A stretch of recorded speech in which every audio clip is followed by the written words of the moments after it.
Saglit lang, pinaligoan kita. Ginapitan pa kita. Tapos ngayon, nakita ko patay ka na. Kalungkot naman.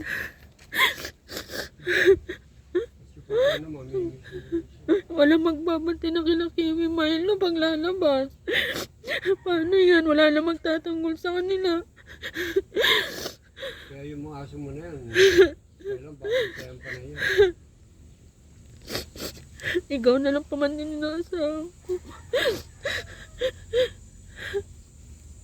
Sorry, Dati. Sorry.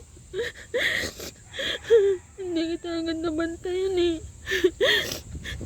Nakasikaso kasi yung dalawa eh. Nalambot naman din ng balayibo mo. Sinampo pa kita. Ginapitan pa kita.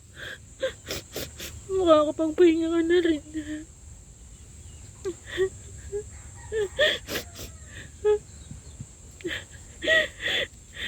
Nabugbog yung kwadyan niya.